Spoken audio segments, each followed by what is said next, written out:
대리운전 아르바이트 중 그녀를 처음 만난 날, 그녀는 고급스러운 검정색 투피스를 입고 자동차 뒷좌석에 앉아 있었다. 긴 다리를 우아하게 꼬고 고개를 숙인 채 휴대폰 화면을 바라보는 모습은 마치 영화 속 한 장면 같았다. 차량에 다가가 조심스럽게 문을 열고 운전석에 앉으려는 찰나 그녀의 목소리가 먼저 들려왔다. 아저씨, 빨리 좀 가주세요. 네, 손님, 최대한 안전하고 빠르게 모시겠습니다. 내 우렁찬 목소리에 그녀가 휴대폰에서 시선을 떼고 나를 힐끔 쳐다보았다. 그러더니 내가 아저씨가 아님을 뒤늦게 알아챈 듯 미묘하게 표정이 달라졌다. 어머, 아저씨가 아니라 한참 동생뻘이네요. 아까는 미안했어요. 순간 그녀의 태도가 사뭇 부드러워져 당황스러울 정도였다. 괜찮습니다. 주말에 비까지 오니 충분히 짜증나실 수 있죠. 정말요? 얼굴만큼이나 성격도 참 좋으시네요. 호호. 좋게 봐주시니 제가 감사하죠. 그녀는 성남까지의 요금을 물었고 내가 3만 원입니다라고 답하자 약간 장난기 있는 미소를 지으며 말했다. 그래요? 그럼 5만 원 드릴게요. 안전운전 부탁드려요. 그런 너그러운 배려에 나도 미소로 화답하며 말했다. 감사합니다. 그럼 저도 아름다운 손님과 데이트한다 생각하며 안전운전하겠습니다. 그녀는 내 말을 듣고 환하게 웃으며 응수했다. 아저씨, 말씀도 참 이쁘게 하시네요. 내 맘에 쏙 드는 거 알아요? 맘에 든다니 다행입니다. 이 동네에서 자주 술 드세요? 회사가 근처라 일주일에 한두 번은 마시는 편이에요.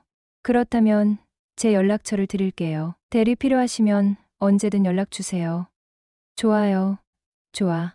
그렇게 자연스레 연락처를 주고받으며 대화가 이어졌다. 어라? 익숙한 번호인데요. 그녀의 번호를 확인하던 중 내 전화번호 뒷자리와 중간 번호가 같다는 걸 알아챘다. 손님, 번호 중간 자리가 제 뒷자리와 똑같네요. 그녀도 놀란 듯 웃으며 말했다. 어머, 그러네요. 이런 것도 인연인가 봐요. 호호. 그 순간 왠지 모를 묘한 끌림이 느껴졌다. 번호를 금세 외워버린 것도 그 때문일까. 그녀는 웃으며 말했다. 내가 어딘가 홀린 것 같아요. 왜요? 만난 지 5분도 안 된 남자에게 번호를 주다니. 이런 건 처음이거든요. 그만큼 잘 통한다고 느꼈으니 그런 거 아닐까요? 하지만 잘 통하면 더 곤란할 때도 있죠. 잘 맞는 게 뭐가 나쁘겠어요? 서로 잘 통해서 좋은 관계로 발전하면 되는 거죠. 호호. 말은 쉽네요. 아저씨랑 나이 차도 꽤 날 것 같은데.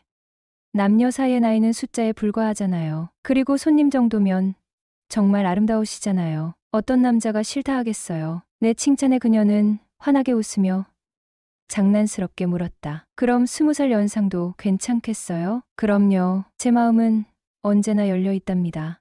요즘 사람들은 정말 대담하네요. 그녀는 우아한 모습에 어울리는 차분한 말투를 지닌 사람이었다. 고급스러운 향수 냄새와 단아한 외모가 매력적이었다. 대화를 이어가다 보니 그녀는 외로움에 대해 털어놓았다. 요즘은 술만 마시면 외로워 죽겠어요. 혼자 사세요? 네, 저 사실 과부예요. 3년 전에 남편이 세상을 떠났거든요. 3년이면 참 많이 버티셨네요. 외로우실 만도 하죠. 내 말에 그녀는 갑자기 크게 웃었다. 어쩜 이렇게 내 마음에 쏙 드는 말들만 하실까? 정말이지 사람을 유쾌하게 만들어주네요. 그쵸. 저랑 함께 있으면 즐거우시죠. 그게 저의 가장 큰 매력이에요. 하하. 그 분위기의 용기를 내어 더 직설적으로 물어봤다. 손님, 솔직히 제 스타일이신데 저랑 연애 한번 해보실래요? 그녀는 깜짝 놀라며 말했다. 아니, 내가 그렇게 쉬워 보였어요?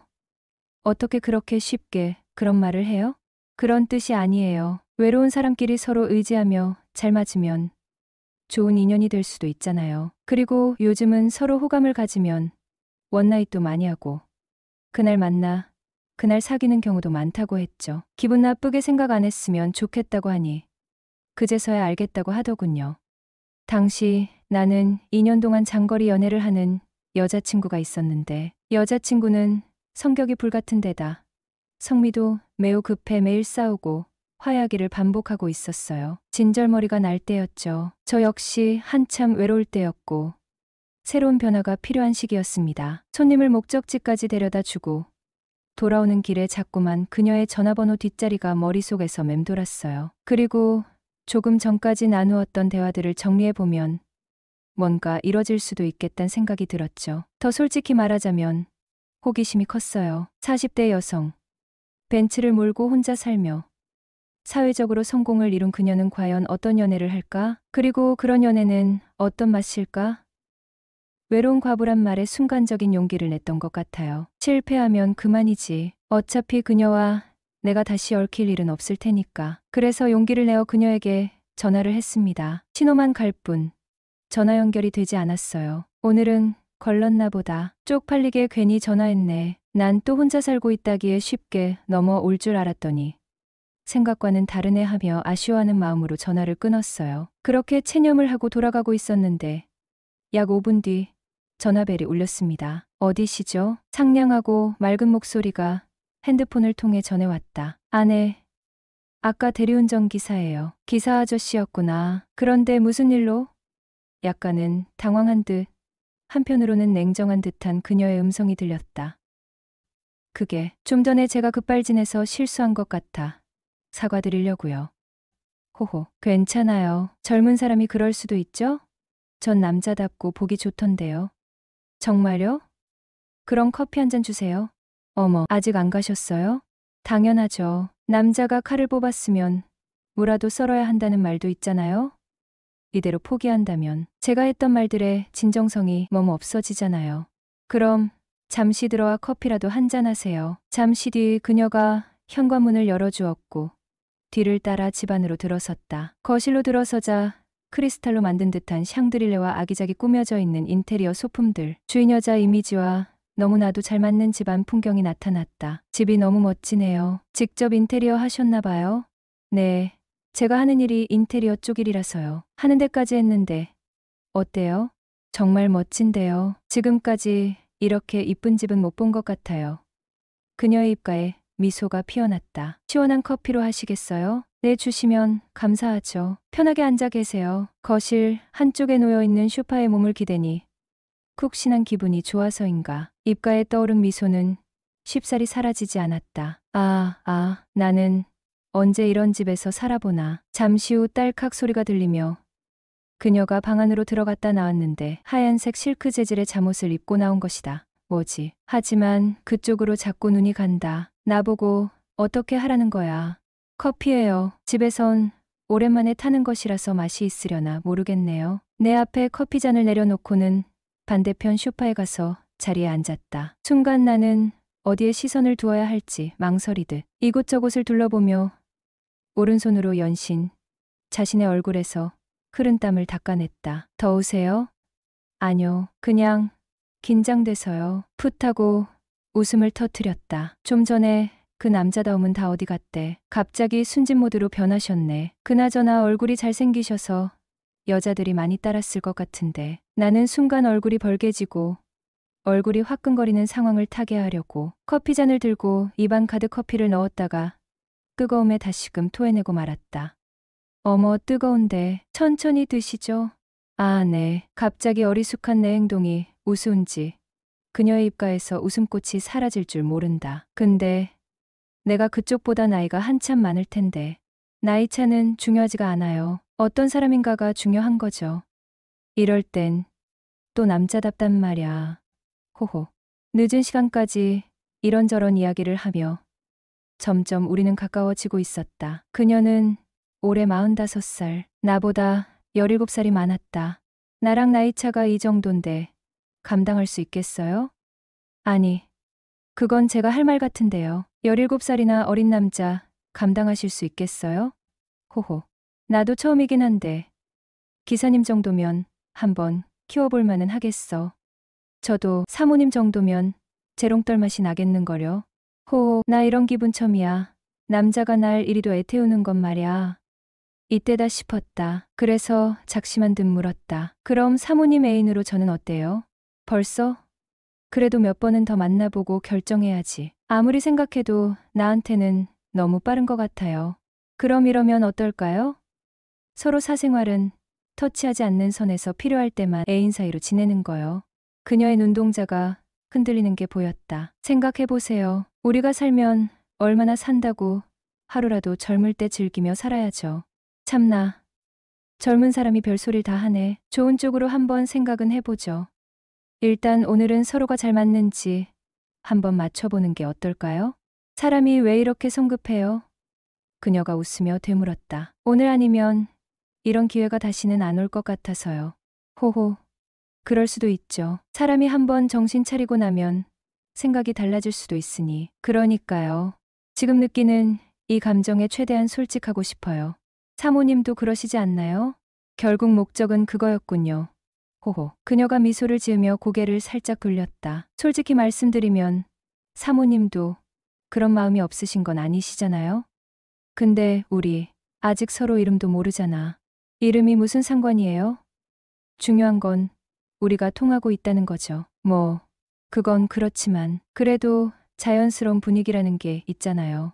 그럼 지금부터라도 자연스러운 분위기 한번 만들어 볼까요? 참, 정말 재밌는 친구라니까. 저는 말만 재미있는 게 아니라 다른 것도 꽤 잘합니다. 그래요? 그런 말 들으니깐 갑자기 흥미가 생기네요. 그녀는 장난스럽게 말하며 웃었다. 그날 밤은 세상의 모든 것들이 아름답게 보이고 내가 영화 속 주인공이 된 것 같았다. 너무나도 행복한 시간이었다.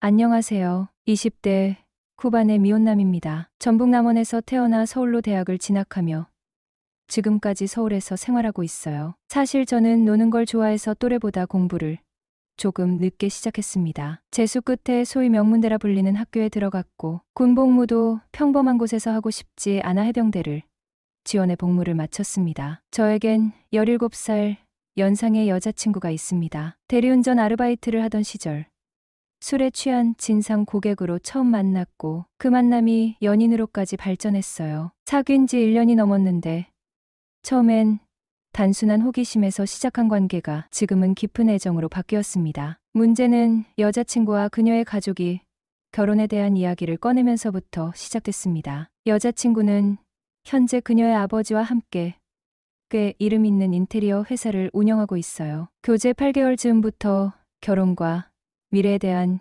이야기가 오가기 시작하더니 10개월이 지나면서부터는 그녀의 가족들과 식사를 함께하는 자리가 잦아졌습니다. 그녀의 어머니는 여자친구가 40대 중반을 넘겨가고 있으니 결혼을 서둘러야 한다고 말씀하시며 난자를 냉동 보관했으니 아이를 갖는 것도 문제없으니 걱정하지 말라고 하시더군요. 솔직히 이런 대화가 계속되다 보니 부담스러워 가족 모임을 피하고 싶었지만 여자친구의 간곡한 부탁에 참석할 수밖에 없었어요. 그녀 집안은 딸만 둘인데 제가 집안에서 막내라 그런지 특히 마음에 들어 하셨던 것 같아요. 아마도 대릴 사위로 생각하셨던 것 같습니다. 사실 저도 여자친구가 좋은 사람이라는 걸 잘 알고 있고 그녀의 부모님 또한 정말 따뜻하고 배려 깊으신 분들이란 걸 느낍니다. 하지만 결혼 생각이 전혀 없다는 게 문제죠. 어려서 이혼 가정에서 자랐기 때문일까요? 어머니는 이혼 후 곧바로 새로운 가정을 꾸리셨고 그 이후로